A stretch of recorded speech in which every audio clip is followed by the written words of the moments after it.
A metodologia orientada por dados não é científica. Vamos entrar no mercado de agentes que os representam e interagem nos bastidores. Todo mundo está falando sobre inteligência artificial generativa e estão falando sobre inteligência artificial agente, mas ainda não há tanta conversa sobre inteligência artificial espacial. Bem-vindo à série com Brian Evergreen, autor, consultor e palestrante do livro Transformação Autônoma. Fiquei animado quando as pessoas começaram a falar sobre agentes de inteligência artificial. Eu apresentei um novo sistema de liderança criado com propósito para a era da inteligência artificial. Continuo desenvolvendo isso com base no feedback. Estamos em um grande avanço em inteligência artificial, discutindo inteligência artificial geral. Acredito que já atingimos seu primeiro estágio. Eu não acho que estamos em um caminho ou que alcançamos qualquer forma de inteligência artificial geral. Devemos mudar nossa forma de pensar sobre isso. A transição foi do analógico para o digital e agora do digital para o autônomo. Isso quer dizer que toda a empresa é autônoma? Estamos falando de bilhões de agentes de inteligência artificial que já estão na internet. Agentes de inteligência artificial. Usar um Large Language Model como centro de decisões é como dar uma boca ao seu cérebro. E só há uma forma de usar um Large Language Model. O ACR. Eu acho isso incrível. Mais da metade de vocês que assistem ou ouvem regularmente ainda não se inscreveram. Antes de começarmos a conversa de hoje, tenho um pedido. Se você valoriza o que criamos, ideias, insights e vozes que moldam o futuro da inteligência artificial blockchain, cidades inteligentes e sociedade, a melhor forma de apoiar é simples e grátis. Inscreva-se no canal. Nossa promessa? Seguiremos elevando o nível. Em cada episódio, traremos conversas mais profundas com líderes e inovadores que constroem o amanhã. Ideias para informar, inspirar e desafiar nosso pensamento. Seu apoio é essencial. Obrigado por fazer parte dessa jornada global.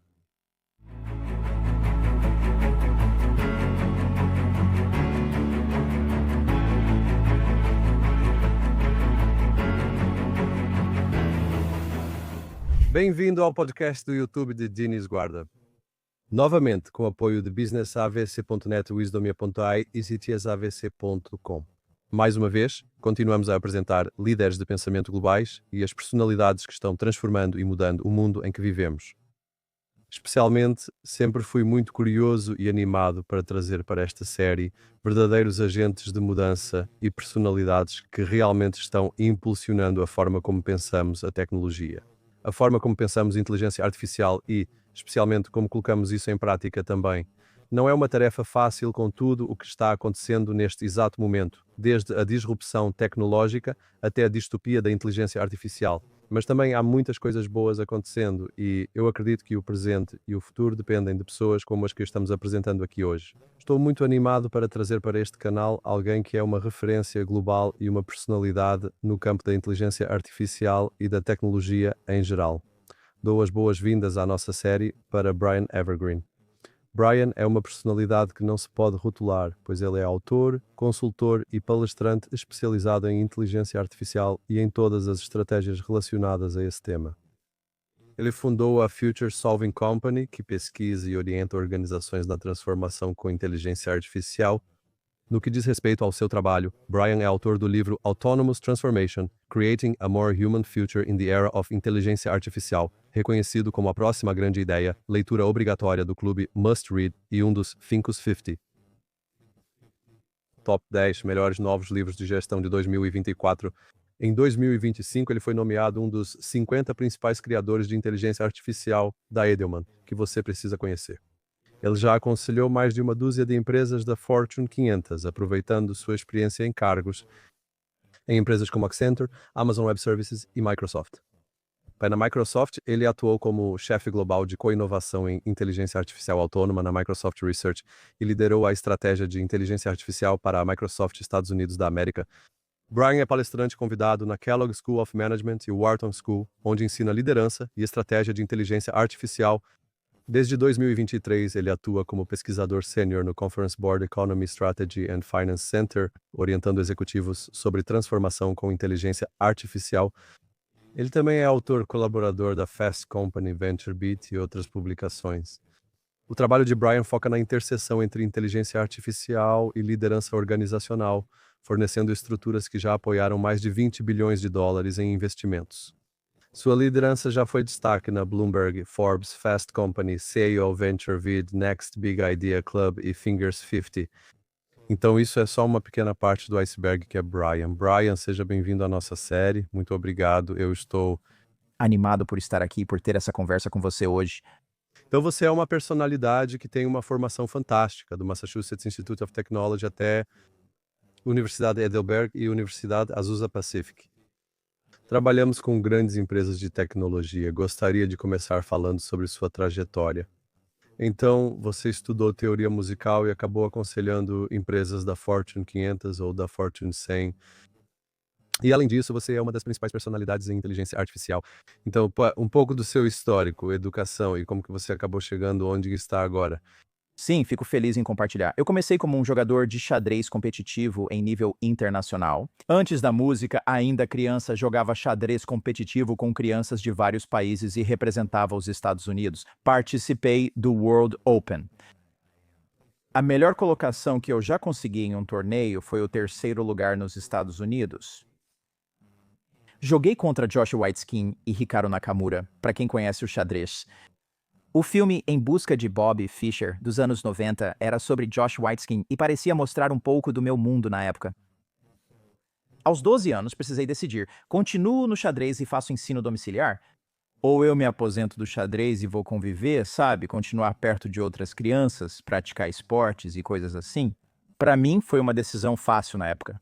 Eu escolhi parar de jogar xadrez competitivamente e criei uma empresa de educação, na verdade, enquanto eu ainda estava na escola, ensinando xadrez para crianças. Quando me formei, estávamos em cerca de 200 escolas. Anos depois, já eram cerca de 400. Enquanto estudava música, fui desenvolvendo habilidades de negócios. Meus estudos de música na escola eram, na verdade, um alívio do trabalho que eu fazia quase o tempo todo naquela época. E sim, então, em termos de como eu fui disso para trabalhar com inteligência artificial e, por fim, trabalhar com muitas empresas da Fortune 100, não foi necessariamente o caminho mais direto. Agradeço ao LinkedIn por isso. Nos primeiros dias do LinkedIn, quando decidi sair da empresa que construía com meu irmão e buscar algo novo, analisei diferentes indústrias e achei a consultoria interessante pelo acesso à informação. Culturas, empresas e pessoas pelo mundo. Então pensei, vou tentar entrar na consultoria. Então eu realmente entrei no LinkedIn, criei um perfil e entrei em contato, sabe? Mandei mensagens frias para algumas pessoas pedindo entrevistas informativas sobre como era trabalhar nas empresas de consultoria delas em Seattle, para onde eu queria me mudar. De 5 mensagens em e-mail, eu tinha 5 créditos. 3 viraram conversas e 2 ofertas de emprego. Foi só uma combinação de sorte e também dos primeiros dias do LinkedIn, quando poucas pessoas estavam lá. Então, uma delas acabou sendo para Accenture. E aí eu consegui entrar na Accenture em um grupo de estratégia, sabe? Dentro desse grupo de estratégia. E o primeiro cliente com quem trabalhei foi a Microsoft. Então, com certeza foi sorte eu ter entrado nesse momento, pouco antes da troca de Chief Executive Officer de Steve Ballmer para Satya. Percebi que a Analytics era importante e que eu precisava aprender mais sobre o assunto. Então, eu fiz o curso de Machine Learning do Andrew Enig no Coursera e fui a todas as conferências de Machine Learning que consegui encontrar na região de Seattle, que na época eram várias, e aprendi a programar Full Stack JavaScript e, obviamente, SQL e Mongo e todas essas coisas. E então fiz networking dentro da Accenture, onde eu estava, para poder liderar projetos de Analytics. E quando saí da Accenture e fui para uma empresa boutique, já conseguia construir uma prática completa de software full stack e analytics. Atendíamos principalmente Microsoft e Amazon.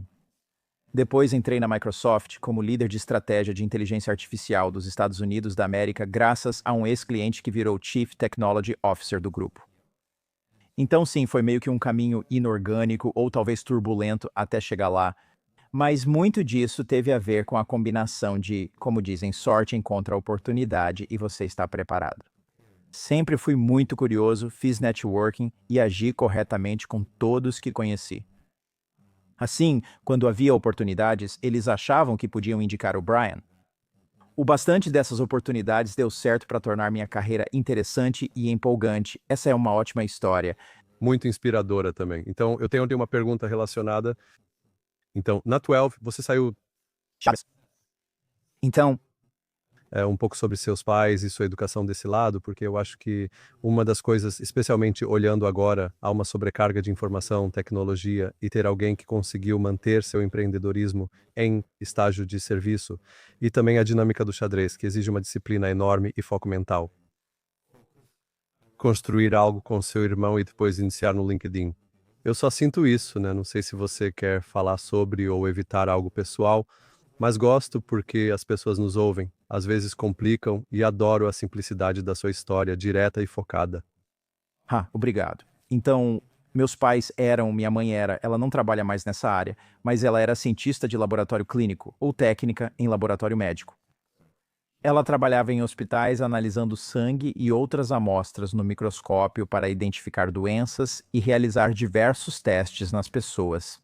Era isso que ela fazia, por isso era cientista. E meu pai estava no outro extremo, talvez, do espectro de tipos de trabalho. Ele era um empreiteiro geral. Então, minha infância envolvia minha mãe lendo muito e meu pai, que também gostava muito de ler, mas, sabe, todas essas memórias centrais para mim, quando criança, são de andar com ele em seu caminhão enorme até um canteiro de obras e usar um cinto de ferramentas. E tem uma lembrança muito forte que sempre vou lembrar, que é quando meu pai amarrou uma corda na minha cintura entre mim e a chaminé. E eu estava andando pelo telhado, colocando as telhas para que ele pudesse vir atrás e pregá-las. Então a gente estava fazendo tipo uma reforma pra gente, para uma das nossas casas, sabe, para esse lar. Isso representa perfeitamente meus finais de semana na infância, sempre me sentia muito orgulhoso. Acho que quando eu tinha uns 13 ou 14 anos, eu já conseguia pregar um prego com, sabe, 2 golpes. Sim, se eu acertasse de primeira, às vezes até com um só, muito desse esforço físico veio dele. Já minha mãe era muito interessada em ciência e matemática, então é isso. Espero ter respondido sua pergunta. Não, é muito especial, sempre gosto disso, porque acho que parte do sucesso de pessoas como você e muitos que apresento, alguns dos mais bem-sucedidos e inspiradores, é como vocês deconstroem o passado. Estado tendo. Temos pessoas com passados muito diferentes aqui, desde famílias destruídas até pessoas como você, com uma ótima família. O importante é o que cada um faz com isso, e essa é a beleza. Sempre gosto de desconstruir e levar isso adiante. Obrigado por compartilhar isso conosco, também aprendo muito com esses detalhes. Quero abordar vários pontos, mas você comentou que iniciou sua carreira após uma infância bastante dinâmica, o que já é uma carreira em si. No xadrez, eu desconhecia suas conquistas. Parabéns, mas em relação à sua carreira e início no LinkedIn, você conseguiu cargos relevantes em grandes empresas globais com apenas 5 e-mails. O LinkedIn tem mais de 1 bilhão de pessoas e atualmente é preciso enviar cerca de 200 e-mails para obter uma ou duas respostas certas. Sim, mas conte um pouco sobre isso pra gente. E também sobre aquela época, como você disse, você estava na Microsoft, pelo menos estava em transição de um Chief Technology Officer para um Chief Executive Officer e depois para outro Chief Executive Officer, e também passou por empresas como a Accenture e também por Seattle. Claro, é uma cidade dinâmica, uma das mais tecnológicas do mundo, então compartilhe um pouco desse contexto e história ou o que quiser conosco. Seattle era muito dinâmica na época. Quer dizer, ainda é, mas foi nessa época que Seattle virava a capital da nuvem, certo? Empresas e pessoas do mundo inteiro, né, inclusive grandes empresas, estavam criando centros de nuvem. Então eu me mudei para Seattle realmente no momento certo, né? Ou talvez não exista um momento errado para se mudar para uma cidade, mas foi uma época de sorte, foi um momento empolgante para estar em Seattle e cada vez mais pessoas do mundo todo estavam chegando, muitas delas com conhecimento técnico. Acho que isso me beneficiou porque conheci pessoas muito técnicas. E meu histórico, eu era muito técnico no lado da música, sabe? Tendo escrito sinfonias e coisas assim. Então, essa parte do meu cérebro eu conseguia acessar, mas eu ficava muito intimidado com a ideia de escrever código. E então, quanto mais eu conhecia outras pessoas que, sabe, eram como eu, mas estavam, sabe, bem empregadas, ganhando centenas de milhares de dólares por ano escrevendo código, percebi que talvez eu pudesse aprender a programar também. Perguntei a eles se já era tarde para aprender a programar. E foi assim que eu aprendi, sabe? Esse é um dos motivos pelos quais eu insisti e decidi aprender, nas noites e fins de semana, a programar em Java, primeiro SQL e depois JavaScript, R e Python. Então, nunca foi necessariamente com o objetivo de ser empregado em tempo integral como desenvolvedor de software ou como cientista de dados, mas sempre com o objetivo de, por eu ter essa mente estratégica de negócios e de estratégia por causa do xadrez, conseguir fazer a ponte entre análise de dados, ou agora inteligência artificial e estratégia, esse era meu objetivo desde o início. Então, o que é isso? 11, 12 anos atrás pensei, quero estar na fusão entre os dois. Isso guiou meu caminho. Sempre que surgiam oportunidades, eu pensava, isso está alinhado com meu objetivo? E se não estiver totalmente alinhado, pode servir como um passo para o objetivo final? Então, entrar na Microsoft para ser o líder de estratégia de inteligência artificial da Microsoft nos Estados Unidos da América parecia, ok, isso está definitivamente perfeitamente alinhado. Essa posição envolvia viajar para encontrar executivos C-level de empresas Fortune 500, auxiliando-os a entender e desenvolver suas estratégias de inteligência artificial como recurso da Microsoft, visando que suas cargas de trabalho fossem para o Azure e gerassem receita para a empresa.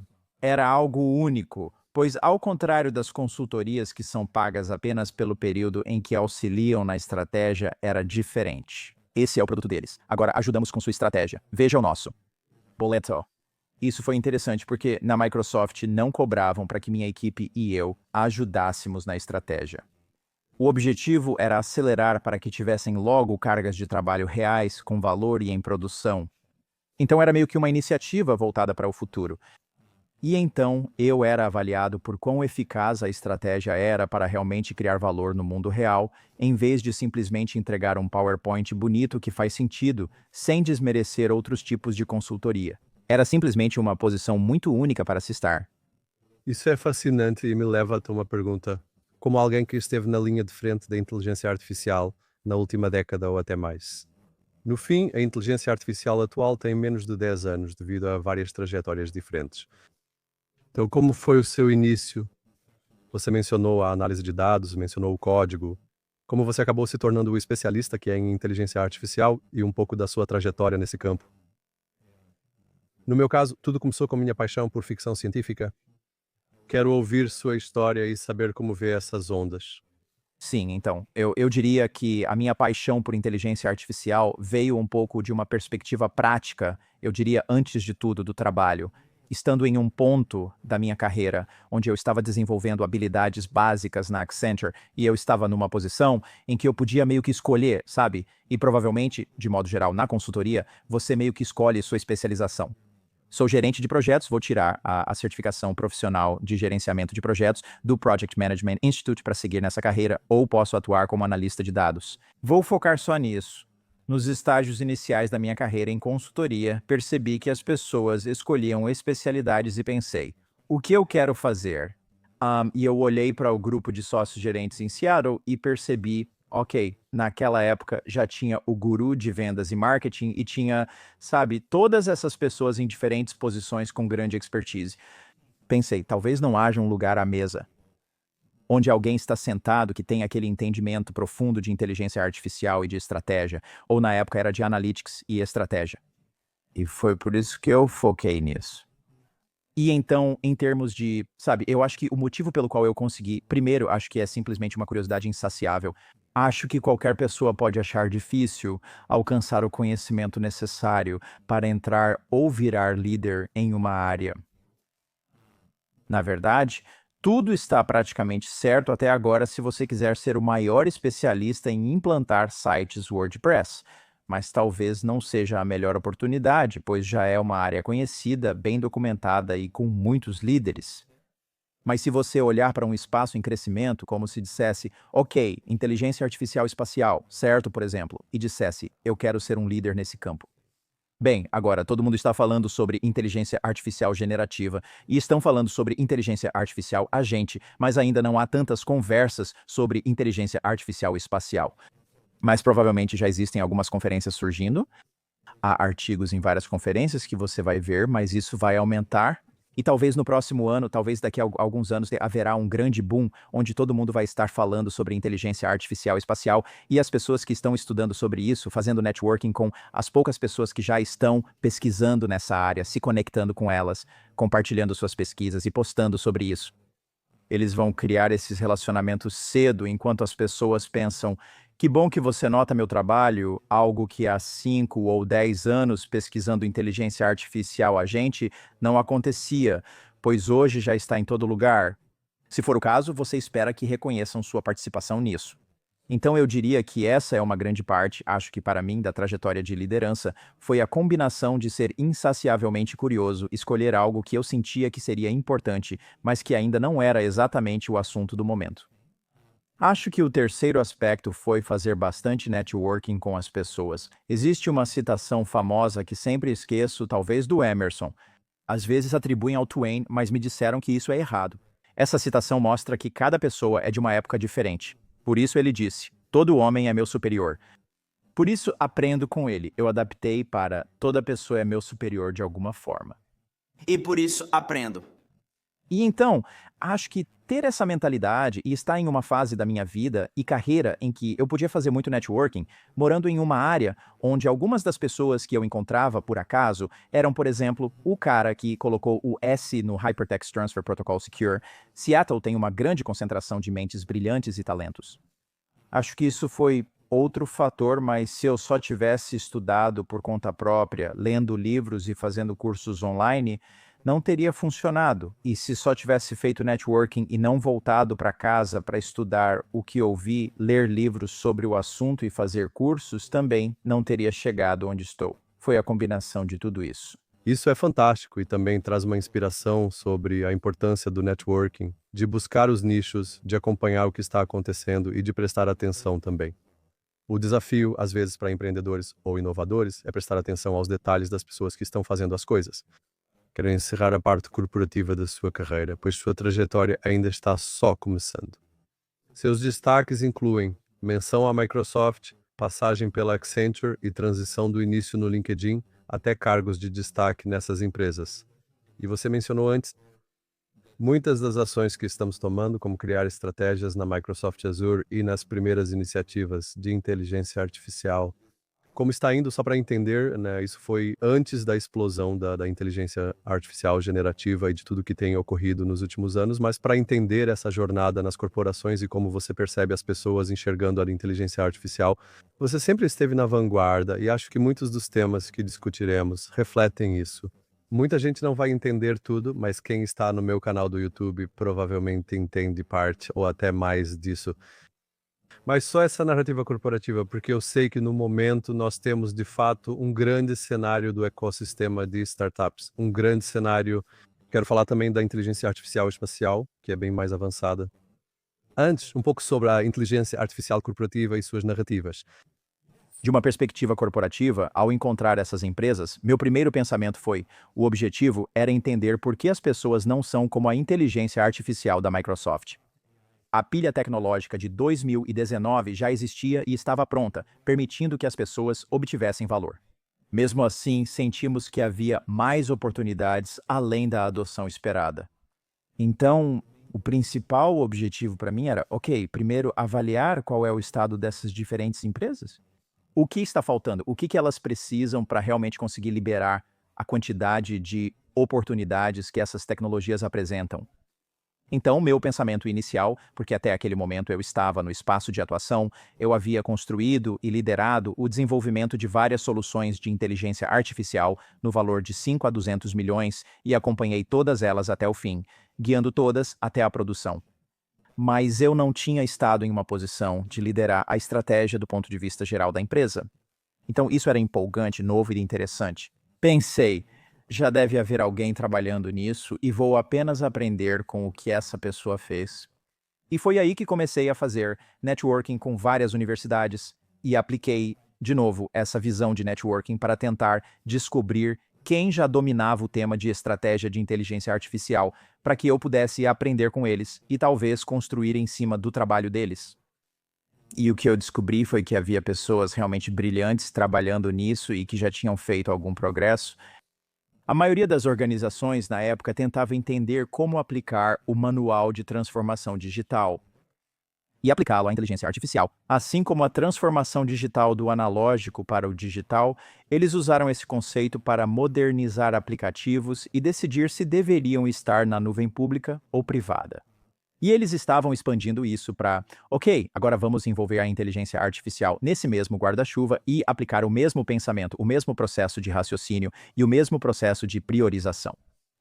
E há vários motivos pelos quais isso nunca iria funcionar, e eu vi isso em primeira mão. Eu estava apenas me reunindo com esses executivos de alto escalão e observando de fora, pensando, ok, isso definitivamente não está funcionando. Então eu senti que, ok, precisamos mudar primeiro a forma como pensamos sobre isso. E foi por isso que comecei a falar sobre transformação autônoma, porque pensei, ok, está indo do analógico para o digital, e esse é um tipo de processo. Agora, o digital está migrando para o autônomo, que é o novo marco. Quando ouvem isso, as pessoas ficam nervosas e perguntam se tudo na empresa será autônomo. Também diria que no digital é igual, a empresa não vira digital de uma vez. Ainda há pessoas, prédios e muito acesso físico em várias empresas. O mesmo ocorrerá com o autônomo. Haverá mais processos, agentes e sistemas autônomos, mas ainda existirão pessoas, prédios e ativos físicos, entre outros. Então, isso foi uma grande descoberta para mim, perceber e sentir que eu tinha autonomia para dizer: preciso criar algo e testar com esses líderes globais, nos expor, dizendo: acreditamos que este é o caminho e queremos investir nossos recursos aqui. Pedimos que você também se comprometesse a investir seus recursos ali. E, felizmente, aquelas estruturas que criei durante aquele período acabaram sendo elevadas a um modelo global. E me pediram para treinar o restante das subsidiárias da Microsoft sobre elas. Elas serviram como base, meu ponto de partida, e depois na Microsoft Research, trabalhando com inteligência artificial autônoma e co-inovação, aproveitei o que aprendi e desenvolvi novas estruturas para a co-inovação. Ao escrever meu livro, usei o que aprendi e segui em frente. Depois, tive mais tempo para, você sabe, realmente aprimorar isso e torná-lo ainda mais robusto. E eu diria que é aplicável a qualquer contexto, em vez de apenas ao C-level dentro, você sabe, dessas empresas Fortune 500. Não, é incrível. Gosto de como você une diferentes ângulos para abordar as pessoas, impulsionar a inovação e integrar todos na cocriação.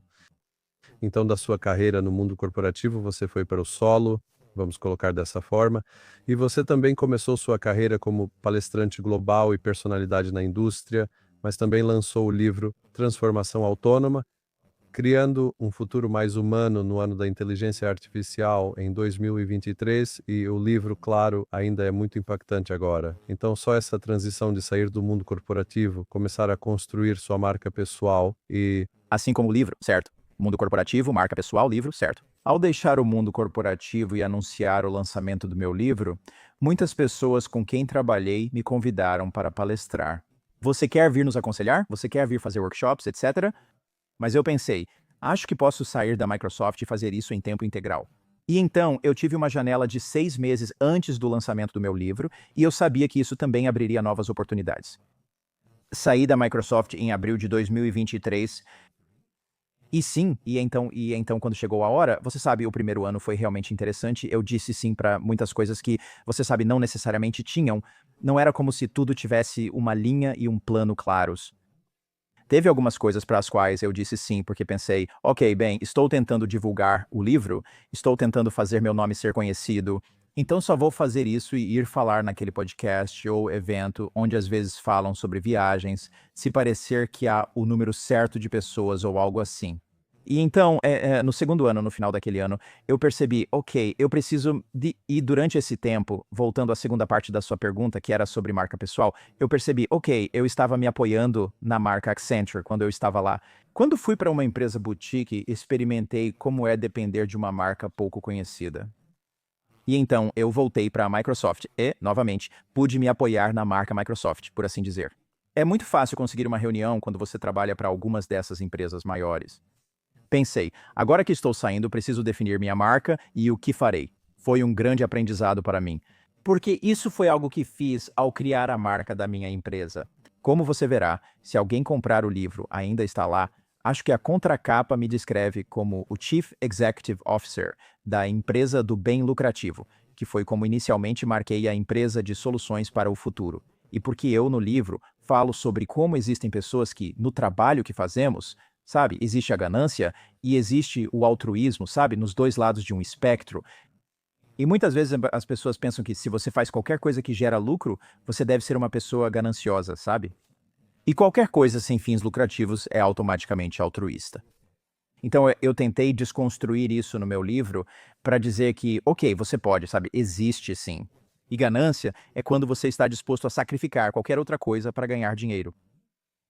E altruísmo é quando você aceita perder dinheiro para fazer o bem. E então o meio é neutro, que é onde a maioria dos profissionais está, onde eles estão apenas tentando ganhar a vida e sustentar suas famílias. Tudo que vai além do neutro em direção ao altruísmo, eu chamo de lucro do bem. É quando você faz algo que melhora o mundo, seja ao valorizar seu produto ou melhorar as condições de trabalho.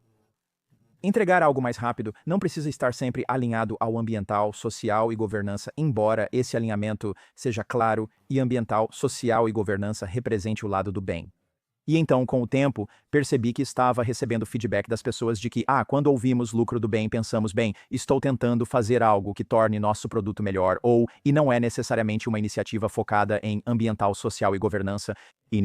Por isso, decidimos não trabalhar com uma empresa chamada de lucro do bem. E então percebi, ok, temos um problema de branding.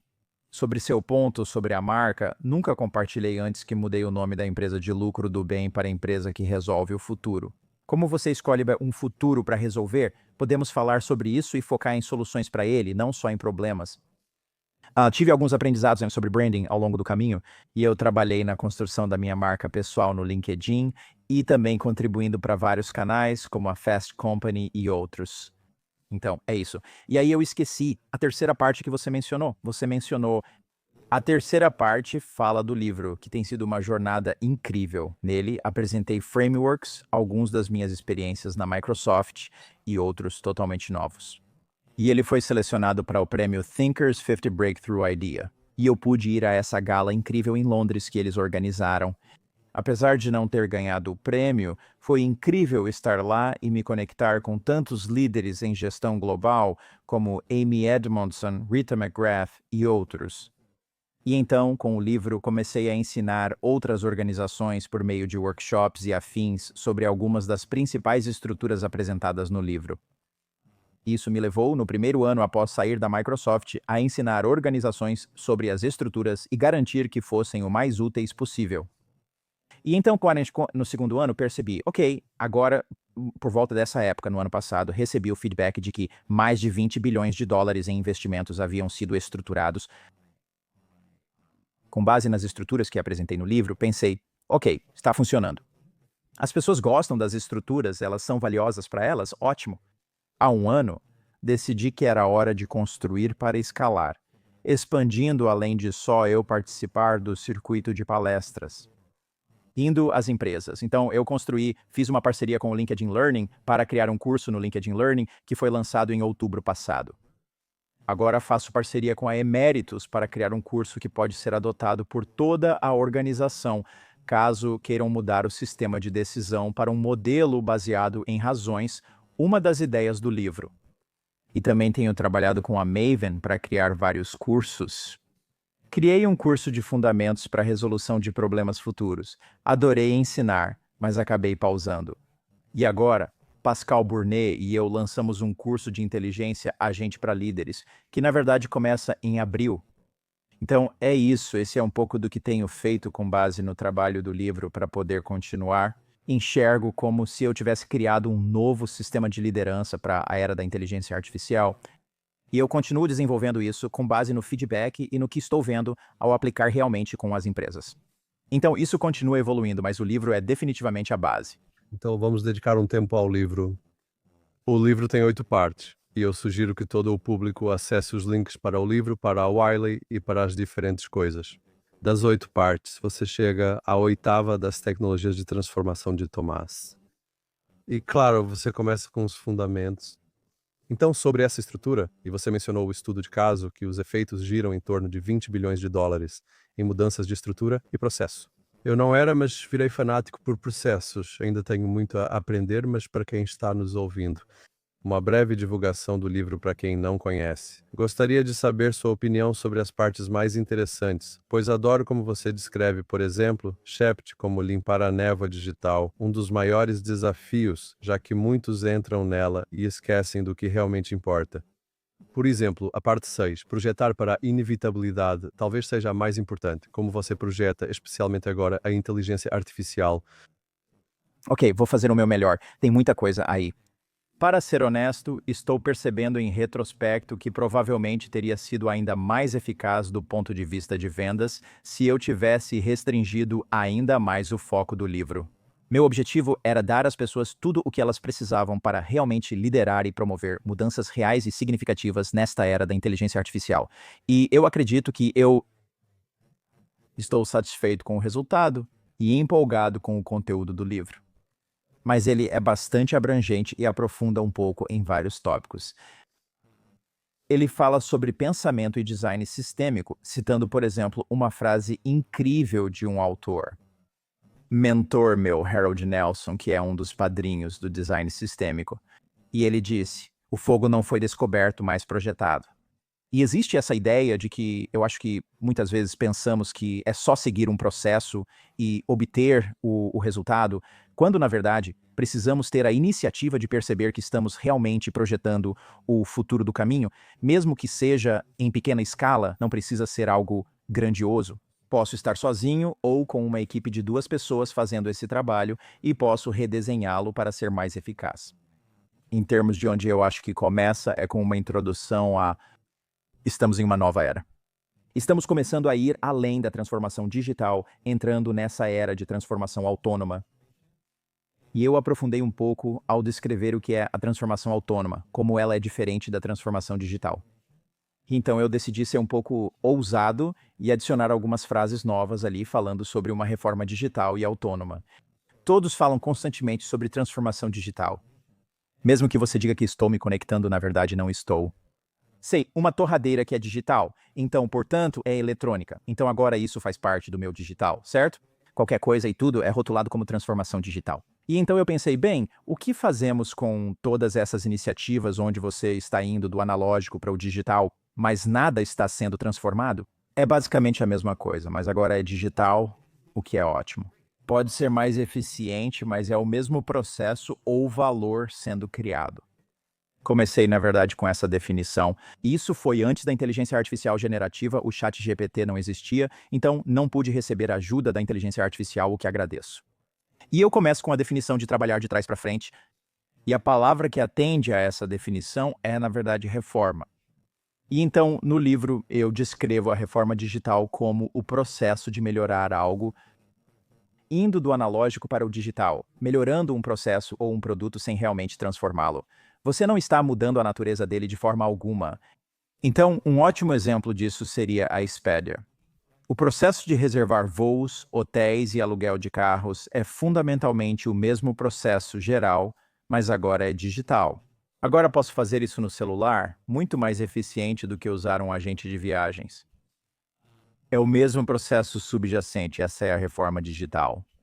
Um exemplo de transformação digital seria a Netflix, que todos nós conhecemos muito bem, onde, você sabe, a própria experiência de acessar filmes foi tão transformada que ainda estamos tentando entender como isso vai se desenrolar, sabe, nos filmes durante a Covid, quando os filmes iam direto para o streaming em vez de irem para os cinemas e coisas assim.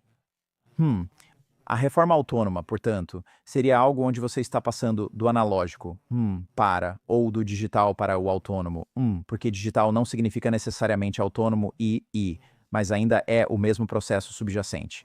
Robótica e armazenamento exemplificam bem a reforma autônoma, mesmo processo, mesmo valor gerado no mundo, o que é interessante. É muito mais eficiente. Acho que desde o início da transformação autônoma, hoje as pessoas como comunidade global veem mais exemplos e conseguem imaginar melhor como isso pode ser mais do que antes. 2 anos atrás, quando o livro foi lançado, Mas eu diria que ainda não temos, tipo, um exemplo perfeito. Acho que o Rabbit R1, se eles tivessem conseguido o que se propuseram a fazer, teria sido um ótimo exemplo de algo assim. Então, o tipo de coisa em que se eu digo, ok, eu preciso, sabe, ei, vai ter uma festa chegando, vão ser 20 pessoas.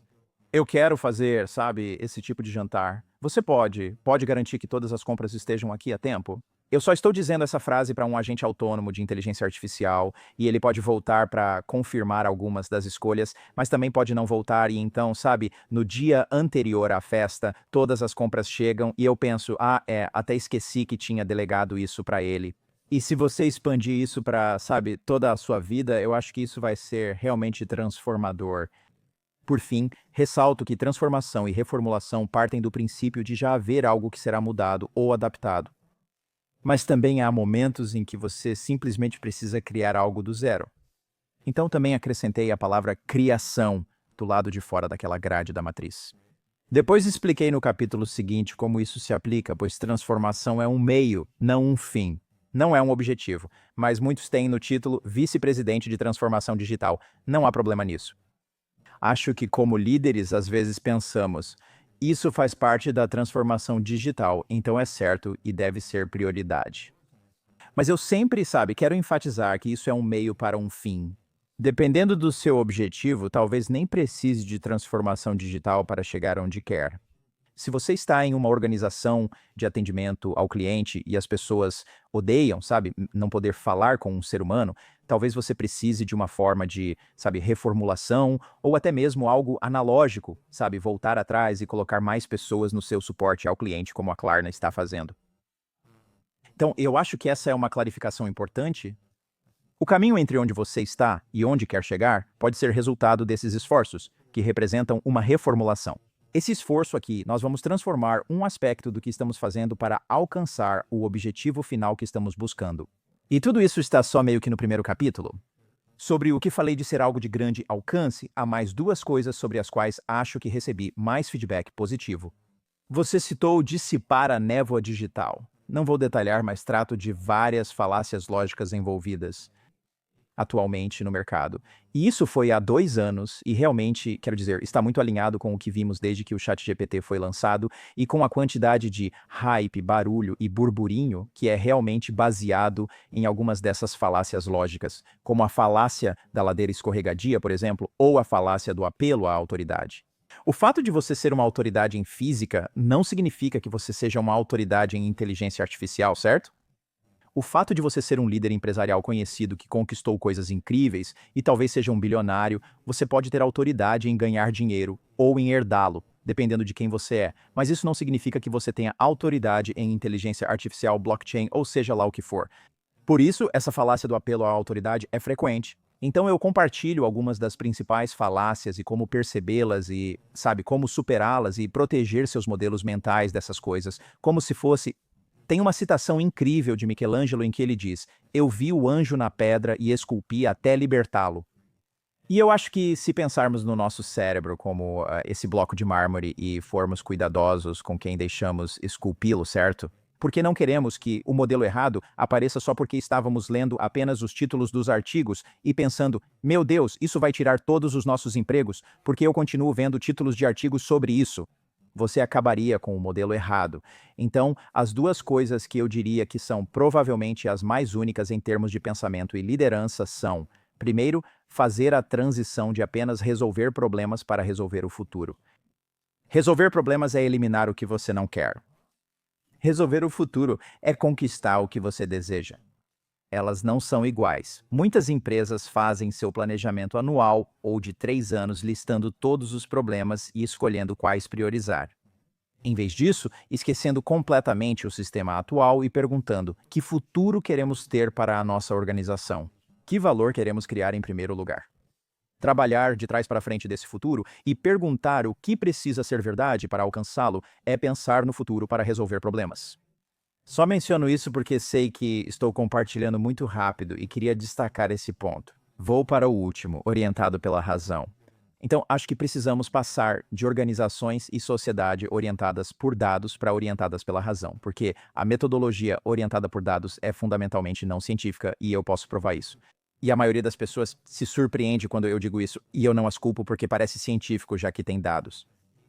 Mas se você fizesse um diagrama de Venn entre ciência e ser orientado por dados, a única parte em que eles se sobrepõem são os dados. Porque o método científico é que fazemos perguntas, ou fazemos uma observação, ou fazemos uma pergunta. Nós formulamos uma hipótese. Fizemos um experimento, coletamos e analisamos os resultados e tiramos uma conclusão, certo? Nas organizações, normalmente começamos do mesmo jeito, com uma observação ou pergunta. Formular uma hipótese. Está certo, é igual. Mas agora, número 3. Em vez de conduzir um experimento, nós coletamos dados de coisas que já fizemos, ou da Gartner, ou da International Data Corporation, ou, sabe, de algo que conseguimos encontrar externamente. Analisamos os dados e tiramos uma conclusão que orienta a nossa decisão de investimento. No final, fizemos um experimento, mas em vez de dizer que é um experimento ou tratá-lo como um experimento, nós dizemos, já provamos de antemão quanto tempo isso vai levar, quanto vai custar e vamos atrelar seu desempenho a isso. Portanto, é uma abordagem não científica para negócios que elimina a inovação ao tentar provar antecipadamente se algo funcionará e quanto tempo levará. Pensar em qualquer expedição pioneira seria ridículo. Você pode avisar antes. Exploraremos por 6 meses e, se nada encontrarmos, pararemos. Mas dizer, bem, com certeza vamos obter um resultado que absolutamente vai trazer retorno em 6 meses nessa coisa que nunca fizemos antes, com esse grupo de pessoas que nunca trabalhou junto antes. Isso simplesmente não é científico. Então, eu criei a metodologia orientada por razões, que é perguntar, qual é o nosso objetivo? Quais teorias precisariam ser verdade? Cada teoria se divide em hipóteses de coisas que teriam que ser verdadeiras, quase como uma árvore de decisão, e então você escolhe em quais coisas vai investir. E em vez de medir isso e ter viés de resultado para sucesso ou fracasso, você está dizendo, vamos provar se essa hipótese é verdadeira ou falsa, se isso é um passo em direção ao nosso objetivo ou não. E isso muda fundamentalmente a conversa no nível estratégico, sabe? No nível sênior, como o nível da equipe de liderança sênior, para que, em vez de reduzir tudo a números do tipo, esses são os projetos que queremos e aqui estão todos os números, a conversa seja diferente. E agora estamos apenas falando e discutindo sobre números. Em vez disso, dizemos, este é o objetivo que estamos tentando alcançar. Estas são as coisas que acreditamos que precisam ser verdadeiras. E é assim que queremos testar essa hipótese. Se alguém discordar, diga, entendo você. Também não gosto que não seja lucrativo. Mas você vai precisar me ajudar a encontrar outra maneira de testar essa hipótese, já que você não gostou da que eu sugeri. Somos nós dois contra o problema, não um contra o outro. Acho que essa é minha parte favorita e mais única do livro. Resposta muito, muito longa para a sua pergunta, espero que me perdoe. Mas você me deixou animado, então... Aí está. Não, é incrível. E eu não poderia concordar mais com o que foi dito, especialmente sobre estarmos focados no meio de todas essas distrações e também sobre a nossa metodologia criativa para esse foco. Isso me leva à minha próxima pergunta, tudo bem? E falando sobre isso, estamos no meio de um avanço massivo em termos de inteligência artificial, estamos discutindo inteligência artificial geral. Eu acredito que já estamos no primeiro estágio da inteligência artificial geral, mas uma das coisas que é realmente importante, voltando ao foco, é claro que poderíamos passar horas aqui falando sobre tendências em inteligência artificial, mas eu prefiro falar mais sobre as coisas que realmente te apaixonam. Então você mencionou antes inteligência artificial agente e mencionou inteligência artificial espacial. Claro, Fei-Fei Li é uma das minhas personalidades favoritas em inteligência artificial e ela faz parte da lista, na verdade, na qual você está listado e eu também. Uma coisa que percebo é que a inteligência artificial espacial está no início, mas já há grande disrupção apenas com os LLMs, que são linguagem pura. A partir desses LLMs e de todo o processo que estamos vivenciando, inclusive os L11S, estamos criando inteligência artificial agente e já sabemos que algumas dessas inteligência artificial S-agentes são sencientes, dependendo da definição, o que é uma discussão maior, né? A inteligência artificial espacial agora avança na robótica e empresas como NVID, Inteligência Artificial e Microsoft também atuam nisso. Com sua experiência em inteligência artificial e agora focando em treinamento, como você vê esse momento de transição do início da inteligência artificial geral ou superinteligência para essa interação com humanos e sobre seu foco, que considero um ponto-chave e admiro na sua tese sobre foco e narrativa, pois é fácil, e acontece comigo como pesquisador, me perder de tanto entusiasmo mesmo sendo alguém focado.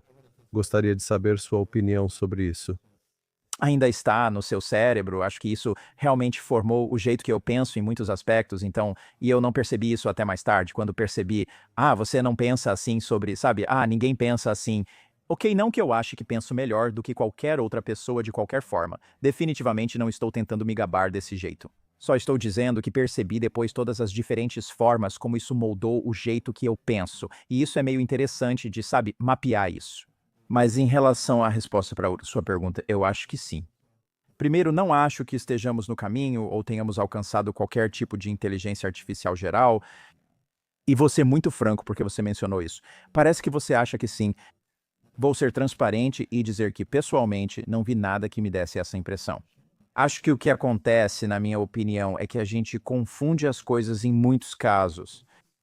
E tem uma citação incrível ou na verdade, um livro inteiro do Hans Rosling chamado Factfulness, que eu realmente gosto muito. Acho que você já ouviu falar ou até leu, é um dos melhores. E ele fala sobre as ideias de como podemos entender errado as coisas com base em coisas que são verdadeiras. Então é verdade que, de tal ano a tal ano, tivemos esse progresso em inteligência artificial, certo? Entre 2018 e 2025, esses foram os avanços que tivemos em inteligência artificial. Você pode extrapolar e dizer, é aqui que estaremos em 2030. O mesmo vale para o meu filho, que tem 6 anos de idade. Você poderia extrapolar. Agora eu tenho 6 anos de dados. Esta era a única altura dele ao nascer. Esta é a altura dele agora.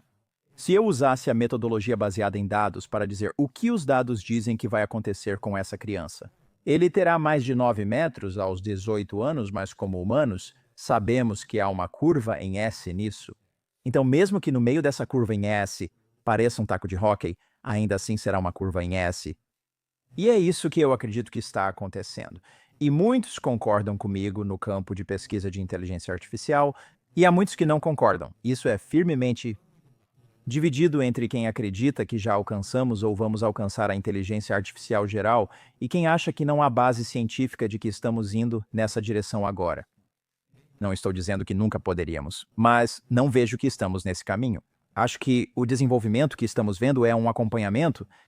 Então, essa é a primeira coisa que vou dizer. Em relação à inteligência artificial agente, eu diria que o trabalho que eu fazia na Microsoft, nós estávamos implementando agentes de inteligência artificial que, na verdade, não tinham nada a ver com LLMs. Então, eles nem faziam parte da nossa arquitetura. Por isso, tem sido fascinante para mim, como alguém que trabalhou com agentes de inteligência artificial em empresas da Fortune 500 na Microsoft, ver a inteligência artificial generativa ganhar destaque, já que eu achava que outras, como inteligência artificial espacial, chegariam antes. Fiquei surpreso quando isso aconteceu pela primeira vez. Então eu percebi, ok, o motivo disso ser tão empolgante para todo mundo é que é a primeira versão de inteligência artificial com a qual eles podem realmente interagir. Quem trabalha com inteligência artificial já lida com isso há anos e vê várias aplicações diferentes. Segundo a Gartner, existem 27 tipos de inteligência artificial, certo? Então, sabe, é interessante para a gente apostar qual delas é a mais interessante ou empolgante. E aí eu percebi, é por isso que isso empolga tanto as pessoas, porque você não precisa saber nada sobre inteligência artificial para digitar um comando no chat Generative Pre-trained Transformer e experimentar o tipo de coisa que a inteligência artificial pode fazer e a rapidez com que ela faz isso. E é por isso, para mim, que isso fez tanto sucesso do jeito que fez. E depois ver, acho que eu realmente fiquei genuinamente surpreso quando as pessoas começaram a dizer, e é aí que entram os agentes Large Language Model. Eu fiquei animado quando começaram a falar sobre agentes de inteligência artificial, porque foi tipo, ok, ótimo. Eu venho me preparando porque escrevi o livro sobre transformação autônoma. Estou pronto para ajudar as organizações. E então, quando comecei a ver pessoas que vieram de qualquer área e se tornaram influenciadores ou especialistas, e de repente começaram a dizer que são especialistas em agentes de inteligência artificial e que o Large Language Model é o componente central, bem, eu decidi chamar isso de boca de cérebro. Há agentes de inteligência artificial chamados boca de cérebro, pois usam um Large Language Model para decisões, como se fosse uma boca no lugar do cérebro, já que não é realmente um cérebro. É uma estrutura diferente. Acho que esse não é o caminho certo. Também acredito que há pessoas tentando criar agentes de inteligência artificial, mas não vou citar nomes, pois não é o foco. É só o conceito, certo? Construir agentes de inteligência artificial em que um agente faz tudo. E a analogia que eu faço para as pessoas é como uma banda de um homem só ou uma banda de uma pessoa só. Se visse isso na rua, ficaria impressionado. Se você visse alguém tocando todos esses instrumentos diferentes e não fosse ruim de ouvir, certo? Se fosse agradável, você pensaria: uau, impressionante. Eles tocam todos esses instrumentos e fazem essa música. E então, se você comprasse ingressos para uma sala de concerto e fosse se sentar com a cortina vermelha lá, e eles abrissem a cortina, e lá estivesse aquela pessoa da banda de um homem só, e ela fosse tocar, sei lá, uma sinfonia de Mahler ou Beethoven, você provavelmente pensaria: meu Deus, eu quero meu dinheiro de volta, não é para esse tipo de música que eu gastei esses $100 ou seja lá quanto for para vir assistir. E da mesma forma que algo que pode ser realmente impressionante e incrível em um contexto pode fracassar totalmente em outro contexto, é isso que estamos vendo com agentes de inteligência artificial hoje, onde as pessoas estão criando esses experimentos controlados e você olha para aquilo e pode extrapolar, no pensar que isso vai mudar tudo. E ainda assim, quando você tenta pegar essa ideia e pensa: ok, quando você tenta aplicar esse tipo de agente em um contexto empresarial, onde, sabe, mesmo que ele só tenha erros ou alucinações 1% do tempo, bem, uma fábrica não pode se dar ao luxo de ter 1% de erros. Eles não podem, pois isso significa milhões de dólares perdidos. É interessante ver esse tipo de mal-entendido.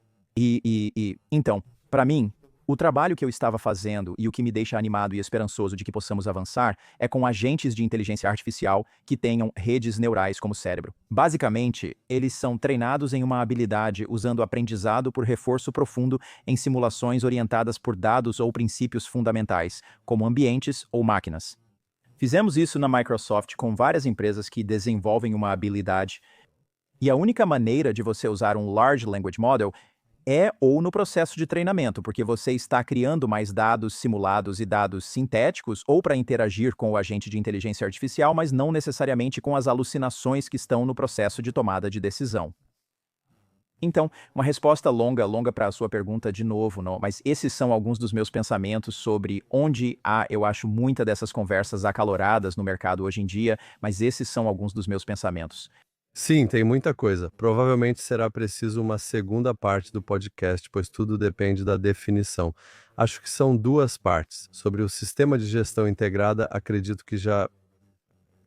Eu discordo um pouco de você, mas tudo depende da definição. É uma definição de inteligência artificial geral, porque existe inteligência artificial geral, existe superinteligência. E claro, até mesmo Simon Altman já está falando sobre inteligência artificial geral. E, claro, também foi mencionado pela Anthropic. Ele disse 25, 26, mas é isso. É uma discussão longa, mas concordo com você nas outras partes. Acho que vou deixar esse desafio para um segundo podcast, pois ninguém realmente. Todo mundo tem medo de definir para nós. Existe o teste de Turing, existem as definições de inteligência artificial geral, definições que você não pode colocar apenas uma, e então também o que é uma sentença digital para nós. Eu trouxe aqui Nick Bostrom, que fala sobre sentença digital, e, claro, ele provavelmente é a maior autoridade, pelo menos em inteligência artificial e filosofia, ou todas essas áreas. Mas, bem, voltando para a sua parte, e quero manter o tempo, sei que você tem tempo limitado, então já passei um pouco do tempo em relação ao livro, para toda essa parte das tendências, e claro, você mencionou que está trabalhando agora também em um processo de inteligência artificial agente. Então vamos olhar para os agentes de inteligência artificial, e quero colocar um pouco de sal aqui na estratégia para você, porque fiz um estudo, e quero te provocar um pouco. Mas é mais de uma forma positiva, porque uma das coisas que venho observando, fiz um cálculo sobre, por exemplo, primeiro de tudo, a quantidade de agentes de inteligência artificial que temos, e também vou olhar primeiro de tudo para a definição do que é um agente de inteligência artificial e que podemos prever as diferentes partes. E uma das conclusões que cheguei foi, antes de tudo, claro, quando olhamos para agentes de inteligência artificial, estamos falando de bilhões de agentes de inteligência artificial que já estão na internet. E você mencionou esses motores, você mencionou, claro, alguns deles são algoritmos simples e puros, mas agora temos agentes de inteligência artificial que estão criando outros agentes de inteligência artificial gerenciando agentes de inteligência artificial, e também, claro, há todas as integrações do Copilot e todas as diferentes grandes corporações, e também o que a OpenAI está fazendo. Então vamos olhar para isso, e vejo que você é muito mais focado do que eu. Então, se você olhar para a definição de agente de inteligência artificial, e como você vê a narrativa em torno disso, porque, claro, existe todo o hype, mas existe a realidade, e o que eu gosto em você é que você vai para a realidade e traz todos os fatos. Como você vê isso, e também Um dos desafios que eu vejo, acho que em toda a indústria, é uma falta realmente incrível de compreensão de como isso pode ser usado de forma muito prática. Provavelmente teremos 10 agentes de inteligência artificial interagindo conosco diariamente, ou até 100 para os mais avançados. Mas eu quero ir para a base. Sim, então a definição, eu diria que há duas que eu compartilho com as pessoas. Uma delas é agêntico, usada para descrever algo que parece ter agência. Se você sente isso, é mais uma experiência de cliente. Eu estou apenas interagindo com o sistema. O jeito que ele interage comigo parece agêntico, portanto, é um sistema agêntico. Então, essa é uma definição que está sendo usada de forma bem ampla. E então, a segunda definição é um agente de inteligência artificial. E a maneira como eu descrevo isso é, se você pensar, por exemplo, na CIA ou Military Intelligence, se você pensar dentro de uma agência de inteligência, certo? Porque inteligência artificial é inteligência artificial. Então você sabe, né? Tem uma piada de pai fácil aí sobre inteligência. Eu diria que, ao definir sistemas de inteligência artificial pelo que fazem, em vez de como são feitos, evitamos o erro comum de focar no processo e não na função. E isso é uma forma de definição, tipo, isso é baseado em aprendizado por reforço, sabe? Você pode descrever os sistemas desse jeito, com certeza, mas isso é muito confuso para a maioria das pessoas, até mesmo para profissionais, quanto mais para o consumidor comum. Então, eu digo sim, na comunidade técnica a gente pode definir essas coisas desse jeito, assim como você pode definir uma geladeira pelos componentes técnicos, mas para o consumidor é uma geladeira que mantém minha comida gelada, ou seja, é isso, é tudo que eu preciso saber, certo? Funciona? E é uma geladeira. Ela cabe na minha cozinha. Digo que devemos definir os sistemas de inteligência artificial pelo que fazem. Então, a primeira coisa que eu diria é, se você imaginar um quadrante no canto superior esquerdo do quadrante, ou seja, à minha direita, à sua esquerda, estaria um sistema de inteligência artificial que basicamente é capaz de responder perguntas. Então, seria como um analista. Ou desculpe, uma fonte de informação que você pode consultar, assim como na comunidade de inteligência, você teria uma fonte. Nossa fonte afirma que essa pessoa estará lá nesse horário. Mas você não necessariamente sabe se isso é verdade, porque é apenas uma fonte. Você precisa verificar, certo? Então, a primeira coisa é que sistemas de inteligência artificial podem ser uma fonte. Você pode perguntar qualquer coisa para ela e fazer upload aqui. Veja o que meu médico disse. Tenho alguma doença ou motivo para a preocupação? E o Chat Generative Pre-trained Transformer, ou o CLOT, ou seja lá qual for, pode, como fonte, te dar uma resposta que pode ser verdadeira, pode não ser verdadeira. Então você tem um pesquisador, alguém para quem você pode dizer, eu preciso descobrir tal ou tal coisa. Você pode meio que se aprofundar e checar na internet, pesquisar essas coisas diferentes e criar um itinerário de viagem ou o que for. Então, esses modelos generativos são uma forma de pesquisador que talvez esteja, digamos, chapado ou algo assim, certo? Você ainda vai receber coisas alucinógenas dali, mas é jeito de pesquisador. Depois, um instrutor da CIA te treina em certas áreas na comunidade de inteligência. Esses raramente envolvem inteligência artificial generativa, podem usar para interação, mas um sistema especialista te treina com vídeos e outros recursos. Trabalhei com uma grande empresa de manufatura que fez algo incrível e simples. Filmou seus especialistas realizando diversos procedimentos e técnicas. Eles criaram um sistema em que você conversava com um app generativo e ele exibia o vídeo. Então, o aplicativo generativo não está te dando as instruções nem potencialmente inventando coisas. Ele apenas mostra um vídeo de um especialista fazendo a tarefa, e eu achei que esse era um ótimo exemplo, né, muito simples e de baixo custo de como usar algumas dessas coisas. Então, isso é um treinador. E o último é o agente para responder a sua pergunta, que é algo que você pode enviar para o campo para fazer algo, agir e tomar decisões de forma autônoma. Então, se eu... Sabe, aquele exemplo que eu dei de uma mercearia onde eu disse, olha, eu tenho uma festa chegando e quero fazer um ensopado de cordeiro e, sabe, vão ter 20 pessoas. Você pode garantir que haja, sabe, bebidas e talvez uma tábua de frios e os ingredientes que eu preciso para esse ensopado de cordeiro? Vai encontrar uma boa receita para mim. Como consumidor, com um agente de inteligência artificial de verdade ao meu lado, não deveria importar se 1 ou 100 agentes participaram da tarefa. A única coisa, assim como a geladeira, é, ela mantém as coisas frias? Eu não preciso saber quantos fios tem lá dentro, nem quantos sistemas e subsistemas. Só quero saber se ela vai manter minha comida fria. Quero saber se vai fazer o que pedi, bem feito e no prazo, certo? E não usar meu cartão de crédito para comprar coisas desnecessárias na Amazon ou em outro lugar. Então, eu não me importo se é essa loja ou aquela loja. Eu não me importo se é esse serviço de entrega ou aquele serviço de entrega. Só me importo com o resultado. Por isso, tento ajudar as pessoas a entender os agentes de inteligência artificial para o consumidor. No contexto empresarial, vejo uma oportunidade tão ou mais empolgante, pois isso pode borrar as linhas entre organizações. O exemplo que costumo dar é a piada do comediante Brian Regan sobre como é engraçado ver dois caminhões de toras se cruzando na estrada. Você pensa, uma ligação não economizaria tempo? E ele ainda faz piada sobre você ter toras. Achei que você precisava de toras, então enviamos para você. De qualquer forma, acho esse exemplo muito interessante porque se você pensar, tipo, se você morasse em... Eu sei que você não mora nos Estados Unidos da América, mas se você morasse, digamos, na cidade de Nova York e eu morasse em Seattle e eu ligasse para a companhia de madeira ABC e falasse: Oi, preciso de X desse material, dessa madeira. E eles dissessem: Ok, vamos verificar todos os nossos depósitos. Ok, sim, nós temos essa madeira, mas ela está em Nova York. Teremos que fazer um pedido de compra, com transporte por caminhoneiro entre estados, o que sairá mais caro para você. Posso analisar e decidir. Vale a pena? Vou fazer. Digamos que você liga e mora em Nova York após a mudança.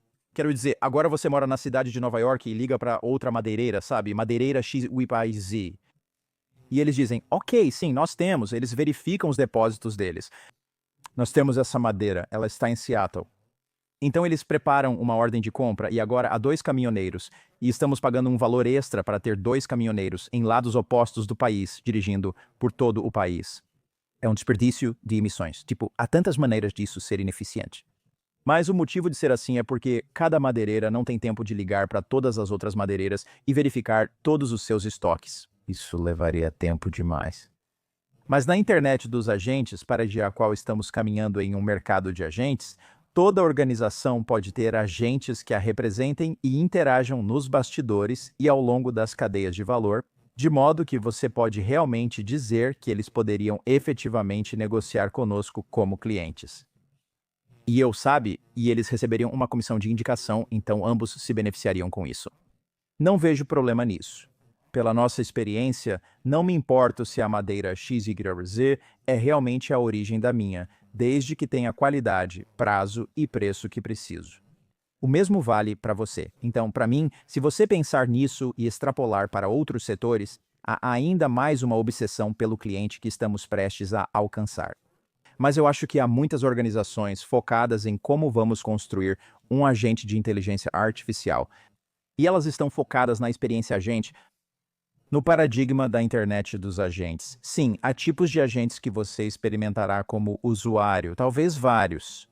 O que ocorre nos bastidores é ainda mais interessante. Padrões, protocolos, negociações técnicas e transações autônomas, sem nossa participação. E eu chamo esse paradigma para o qual estamos caminhando de sinfonia dos agentes. Isso é o oposto do agente de banda solo, onde os agentes dominam habilidades individuais. Aquele exemplo de agente que sabia fazer o ensopado de cordeiro, que eu queria a receita. Pode haver um subagente que não só dominou a obtenção de receitas, mas também dominou ensopados ou uma culinária específica, sabe? E pode me dar a melhor receita possível para aquela culinária, de modo que o meu agente com quem estou interagindo não precisa armazenar esses dados e informações e tentar processar tudo isso. Eles só interagem com um agente para conseguir a melhor receita. Então, eles estão interagindo com um agente que tem a experiência em selecionar e verificar quais lojas têm o certo. E então, eles estão interagindo com um agente, certo? Então, eles estão fazendo microtransações e negociando em meio a uma sinfonia de agentes que estão cuidando desse trabalho nos bastidores. Acredito que, assim como alguém domina o violino, tuba ou trombone, os agentes também dominarão habilidades individuais. E então, parte do nosso trabalho como pessoas será compor o equivalente processual de sinfonias e depois conduzir e construir sinfonias que possam gerar valor. E eu acho que a maior parte desse trabalho será valor que ainda não está sendo criado pelas nossas organizações, mas que, assim como naquele exemplo da madeira, isso não tira ninguém do emprego. Isso simplesmente cria ainda mais valor. Acredito que veremos muito disso, apesar das notícias focarem em perda e substituição de empregos, pois isso atrai mais atenção. Acho que a maior parte do valor desbloqueado que vamos ver é o aumento da receita em vez da redução dos custos. Eu concordo. É interessante como você falou do resultado final e de como isso é incorporado no dia a dia. Vou construir isso de forma integrada, mas há novas possibilidades a explorar e precisamos abordar esse tema de maneira mais prática. Sei que estamos passando do tempo, então só quero. Por até 26 minutos, se quiser. Ok, fantástico. Então você me pressionou por muito conteúdo, mas tem uma pergunta muito importante. Eu tenho uma pergunta para você. Você é muito envolvido com educação e seu foco específico é em educação eficaz. Você é apaixonado por todas as diferentes coisas que mencionou, assim como sua colaboração com universidades. Isso também é uma das minhas paixões e o que sinto agora é que temos uma interseção, porque acabamos de discutir que há uma enorme quantidade de oportunidades, como eu disse, apenas construindo essas áreas e posicionando o branding de fluxo. E você é um ótimo exemplo. Começou sua marca pessoal destacando uma nova ferramenta na época que se tornou uma ferramenta popular, mas você identificou a tendência e construiu sua marca pessoal em torno disso. Depois, vemos a segunda iteração, quando você foi do mundo corporativo para a marca pessoal criativa, digamos assim. E agora estamos explodindo com todas essas ferramentas. Mas uma das coisas que estou percebendo, e acho que é especial para os jovens que estão nos ouvindo, é que no momento eu entrevistei um futurista aqui, Leonardo e Jared Leonardo. E ele disse uma coisa muito interessante. Temos, e acho que esse é o termo dele, uma espécie de obesidade digital. E agora acho que vamos ter, talvez, uma certa confusão causada pela inteligência artificial, provavelmente uma perspectiva um pouco turva, e você chamou isso de neblina da inteligência artificial. Então, como podemos integrar todas essas coisas? Porque você é super focado e, claro, você é uma pessoa, eu não sou. Provavelmente, como você e eu, nós somos realmente muito obcecados pelo que gostamos. Mas para os jovens que estão nos ouvindo, especialmente para universidades, como, e eu dou um exemplo. Por exemplo, tenho pessoas na minha família que estudaram em universidades de ponta e elas não. Estou falando de casos recentes, tipo de um ano atrás, não vou mencionar nomes, mas universidades globais do top 10, e elas não tiveram nenhuma educação em digital. Não. Educação em inteligência artificial. E isso me assusta muito porque, claro, alguns deles você está ensinando ou dando palestras como convidado, alguns deles e eu também. Mas o desafio é como podemos, na verdade, primeiro de tudo, tirar o elefante da sala do Medo, sim. Comecei a analisar isso e vou encerrar com uma citação da Baronesa Verna, que também participará do podcast. Ela disse algo lindo que dissipou meus medos sobre inteligência artificial. Eu acho que não podemos ter inimigos quando se trata de inteligência artificial, porque se nós. Eu vou terminar com isso, mas quero provocar você de uma forma positiva, porque no final das contas a educação é sobre o que foi dito, é desmistificar e desmontar essas coisas, mas de uma forma muito prática. Nível. Eu adoro isso. Sim, eu acho que sim, acho que sim. Duas partes, vou responder sua pergunta em duas partes. Uma é que, como mencionei sobre o livro, existem falácias que estão muito presentes agora, falácias lógicas, e uma delas que mencionei, obviamente, é a falácia do apelo à autoridade. Tem uma história incrível que acho que ilustra isso, que é sobre Stephen Hawking, um dos astrofísicos mais renomados do mundo, que faz um comentário. Estava acontecendo uma entrevista com a BBC na verdade não era sobre inteligência artificial. Como observação, ele conseguiu um novo sistema de inteligência artificial que o ajudava a falar. Perguntaram o que achava do novo sistema de inteligência artificial, ele disse ser muito útil. Depois, quiseram saber sua opinião sobre inteligência artificial no geral. Eles perguntaram para um dos maiores especialistas estrangeiros, mas não em inteligência artificial, certo? Ele é um dos principais especialistas em astrofísica, então ele nunca trabalhou com inteligência artificial, ele nunca construiu modelos de inteligência artificial, certo? Ele comenta que as versões atuais da inteligência artificial são muito úteis. Mas se algum dia criássemos, acho que a citação direta é algo como inteligência artificial completa, como chamavam na época. Isso foi em 2014. Se algum dia chegássemos ao ponto de criar uma inteligência artificial completa, em outras palavras, uma inteligência artificial senciente, então eles, não seriam limitados pela evolução física como nós somos. Eles poderiam se replicar, se aprimorar e causar o fim da humanidade. Então ele, como astrofísico, e eu acho que o cérebro deles é naturalmente preparado para imaginar coisas, certo? E pensar além do mundo físico que temos hoje, ele pontificou. Como você pode imaginar, no dia seguinte nas notícias, mostrei no livro os 5 ou 6 principais títulos de artigos e seus subtítulos. Meu favorito era literalmente o subtítulo, algo como Stephen Hawking diz que a inteligência artificial vai acabar com a humanidade. E então o subtítulo era Pena dos Pobres Sacos de Carne, certo? Então, basicamente, a mídia pegou essa coisa que ele disse e falou: Meu Deus, esse é o fim da humanidade por causa da inteligência artificial. Primeiro, não foi isso que ele disse. Segundo, esse não é o campo de especialização dele, porque ele é astrofísico, não especialista em inteligência artificial. Então, eu acho que se você pensar nisso e pensar sobre isso, e eu não vou de novo para mim, nunca é realmente sobre citar nomes. Se observarmos quem lidera as discussões sobre inteligência artificial hoje, a maioria nunca trabalhou com inteligência artificial. Elas se interessaram por inteligência artificial após explicações de pessoas que podem ou não ter trabalhado com isso. Elas têm boas perspectivas, mas isso não quer dizer que saibam o que está acontecendo. O apelo à autoridade é forte e a falácia da ladeira escorregadia é comum. Então, a ideia de que se a inteligência artificial domina esse teste de mestre em administração de empresas e supera os alunos dessa faculdade com base nessa pesquisa, isso indica que ela agora é mais inteligente que os mestres em administração de empresas S. Isso significa que, nem precisamos mais de MBAs. Sabe de uma coisa? Nem precisamos mais de educação. A falácia da ladeira escorregadia. Se você consegue imaginar uma linha de onde você está hoje e tudo meio que deslizando para um futuro sombrio, então isso significa que é isso que vai acontecer. E a gente faz isso o tempo todo. Mas se a razão nos diz, espera aí, as provas são baseadas na capacidade de lembrar e basicamente juntar esses diferentes tipos de coisas. E se você tivesse um sistema treinado com bilhões e bilhões de cópias de textos e de linguagem, sendo capaz de prever a próxima palavra com base em todo esse corpus de informações, incluindo resultados de testes, provas antigas e treinamentos para fazer o mestre em administração de empresas, o Law School Admission Test, ou seja lá o que for, tudo alimentado em um sistema, faz sentido que esse sistema se saia muito bem nesse tipo de prova. Mas se você pedir para esse sistema resolver um problema real enfrentado hoje, como faria um mestre em administração de empresas nesse contexto? Aqui estão as pessoas com quem você precisará se relacionar e conhecer. Já passamos dos limites da inteligência artificial, não é? Resumindo, é isso que penso sobre nosso rumo e se devemos temer ou não. Eu acho que, assim como as pessoas disseram, Jeff Hinton disse famosamente que não precisaríamos mais de radiologistas em 5 anos porque a inteligência artificial estava indo muito bem em ler, você sabe, exames. Já se passaram mais de 5 anos e agora faltam pessoas, pois algumas desistiram da radiologia por isso. Agora há escassez, o que traz salários maiores, mas também mais trabalho para quem atua nessa área. Isso não é bom para a sociedade. E então eu acho que o mesmo é verdade, sabe? Eu realmente penso que nós criamos bilhões de linhas de código ou algo assim.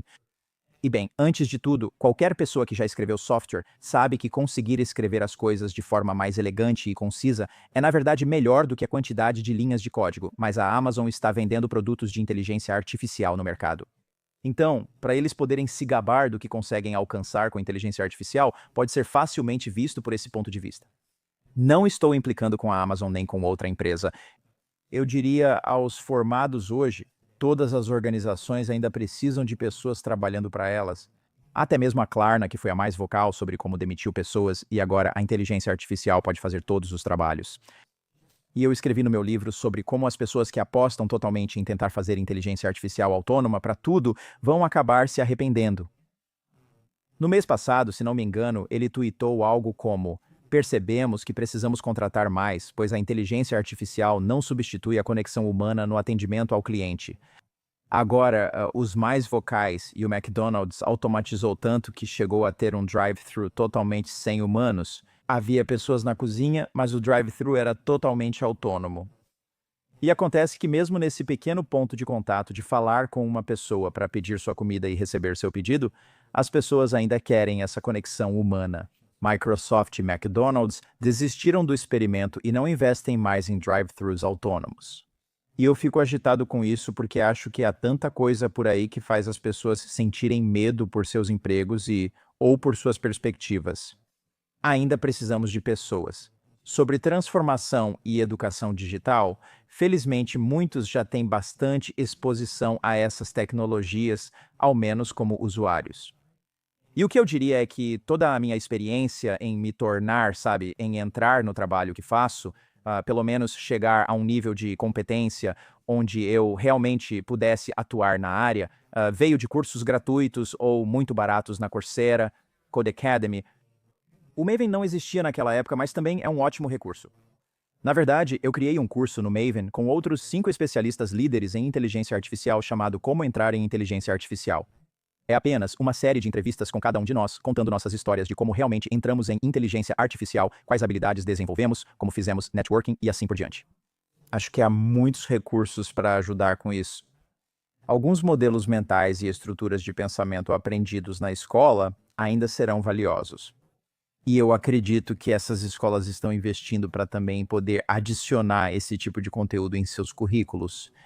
Mas sim, essa seria a minha recomendação por enquanto para qualquer estudante que esteja tentando descobrir se vai haver um lugar para ele. Em primeiro lugar, sim.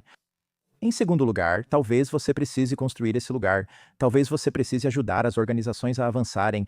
E a terceira coisa que eu diria é que seja qual for o papel que você esteja, se você adquirir algum conhecimento, e foi isso que eu fiz na Accenture, eu adquiri enquanto estava em um cargo em que inteligência artificial não era o foco do trabalho, eu estava, na verdade, trabalhando com Business Intelligence em uma das minhas funções. Aprendi sobre inteligência artificial, identifiquei uma oportunidade de agregar valor e apresentei à liderança. Eles financiaram um cientista de dados da Índia para integrar sua equipe por 6 meses e tentar realizar a tarefa. Conseguimos e o resto é história. Depois, obtive mais investimento e cresci, mas precisei ganhar experiência, identificar a oportunidade e apresentar à liderança, dizendo: acho que deveríamos fazer isso. Acho que valeria a pena. Então, é isso que eu diria para quem está tentando, seja na época de estudante e tentando descobrir por onde começar. Eu diria para conseguir um emprego que funcione para você e pague o suficiente para você viver, e foque em desenvolver habilidades. E uma dessas habilidades nesse emprego vai ser saber se dar bem com seus colegas e aprender a trabalhar com alguém, sabe, com um chefe, porque isso é diferente da escola. E, sabe, esse emprego não precisa ser a sua carreira inteira. Pode ser só um dos muitos passos ao longo do caminho. Obrigado por isso. Na verdade, acho que essa é uma área que vou destacar nesta entrevista. E eu concordo totalmente com você, mas acho que você colocou isso de forma eloquente, fantástico, porque o desafio agora é, como você disse, há muitas ideias erradas e também muitas teorias absolutas, e isso destrói muito da percepção e também confunde o que realmente importa. E isso vem tanto dos grandes quanto dos pequenos players, e também acho que uma das grandes questões é que muita gente escreve sobre isso, claro, é muito mais fácil escrever algo negativo do que algo positivo. E acho que é mais chato olhar para os detalhes que você acabou de mencionar, porque, claro, para passar por todos os detalhes, você precisa fazer muito trabalho, e esse provavelmente é o caminho, a lição que eu passo. Então eu quero.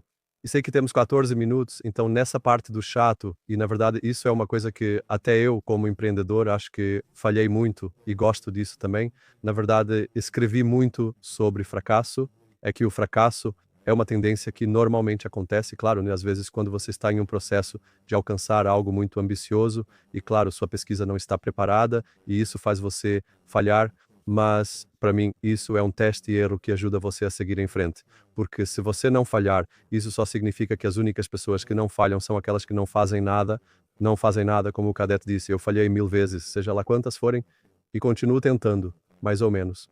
Então, desse ponto de vista, e também quero tocar no que você acabou de dizer, é que os desafios, acho que às vezes identificar o nicho ou até mesmo as coisas chatas que realmente exigem trabalho duro e persistir nisso e entender com dados. Gostaria que você elaborasse sobre isso, especialmente para os jovens que estão nos ouvindo, mas também para qualquer empreendedor, startup ou até Chief Executive Officer. Às vezes até eu mesmo preciso aprender muito se quiser continuar tendo sucesso, e tenho certeza que é assim. A Apple pode estar no topo do jogo ou a Microsoft, mas manter esse jogo não é fácil, e é muito mais fácil para uma startup pequena mudar. Gostaria de ouvir seus pensamentos sobre isso, e também faz parte do seu livro, faz parte da sua reflexão e do seu site, assim como várias áreas em torno disso, mas gosto do tipo de atitude de foco a laser que você tem em relação à inovação, mas também em aconselhar da maneira certa e fazer isso com fatos, o que às vezes é um desafio que temos nesse tipo de mundo de realidade falsa em que vivemos. É isso mesmo, fatos são extremamente importantes.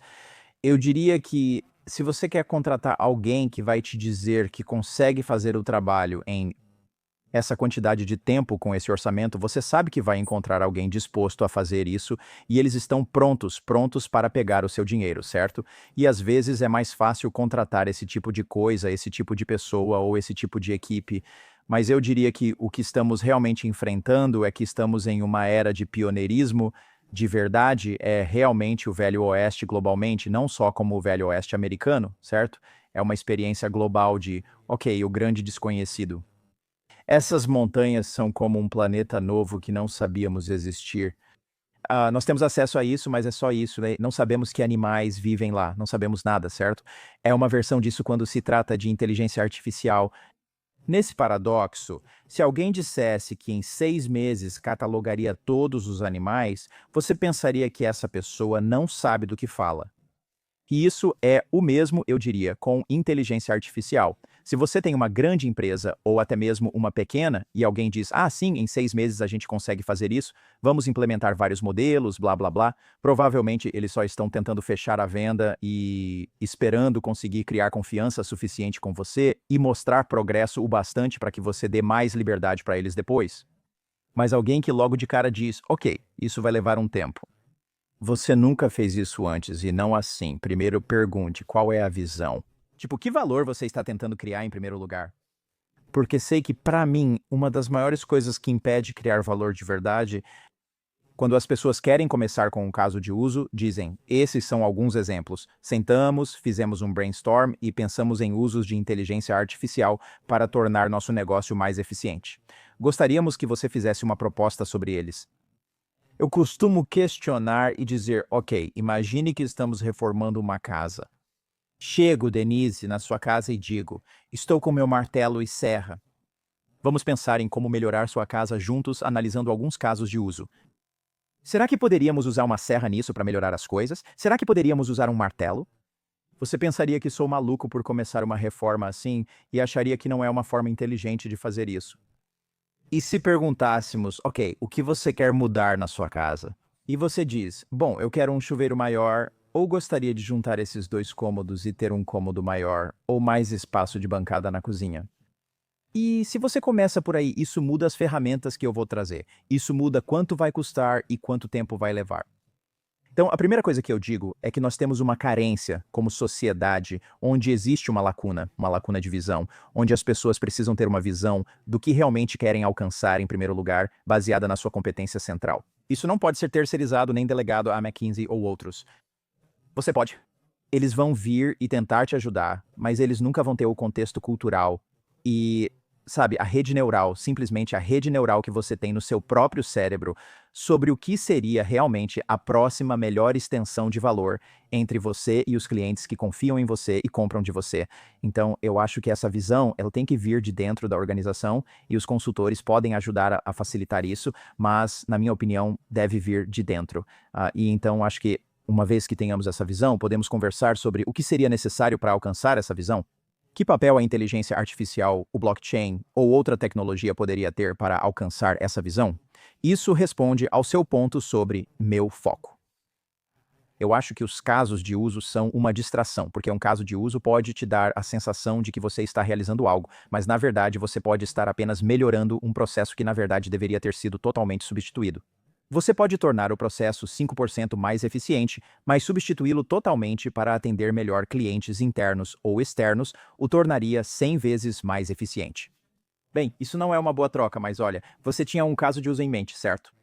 Então, mas as empresas adoram casos de uso, especialmente as empresas de tecnologia, porque é fácil de vender. É um jargão que todos nós meio que concordamos mutuamente como sociedade, mas eu acho que eles são uma distração. Não sei se isso responde totalmente à sua pergunta. Eu ajudo as organizações a pensarem sobre onde encontrar seu caminho ou começar, independentemente de onde estejam, focando primeiro em...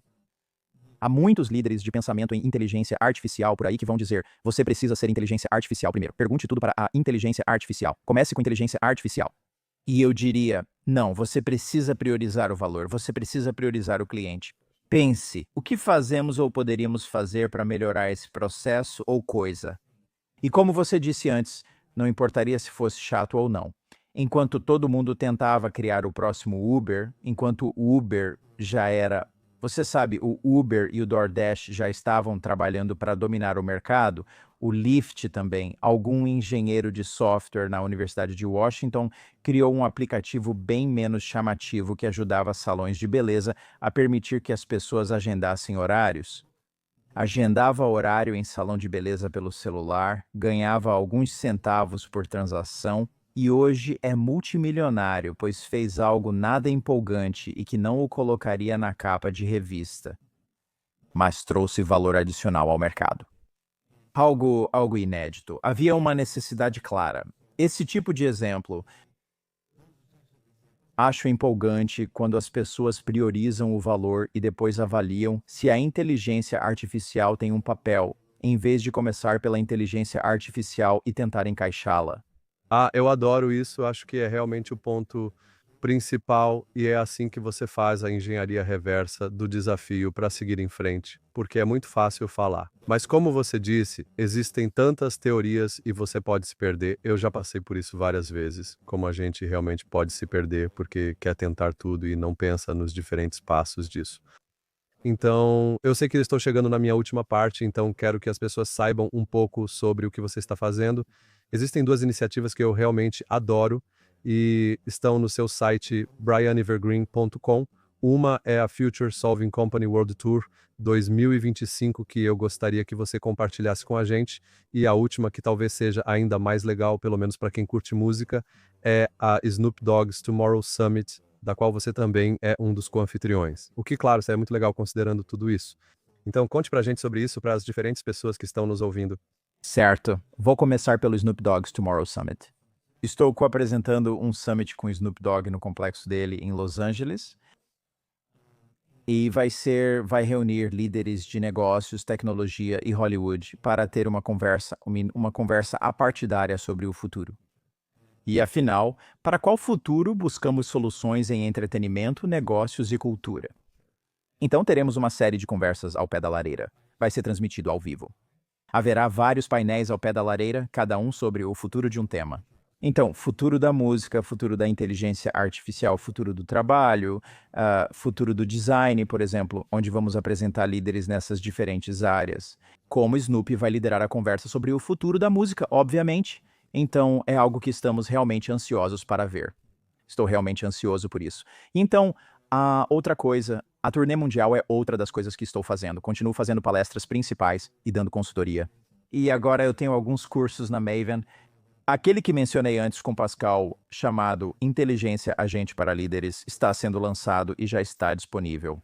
Inscrições abertas, mas a primeira turma inicia em abril.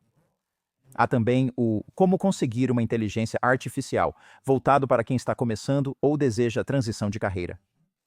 E então, a World Tour é, na verdade, uma tentativa de reunir líderes de pensamento com executivos seniores notáveis.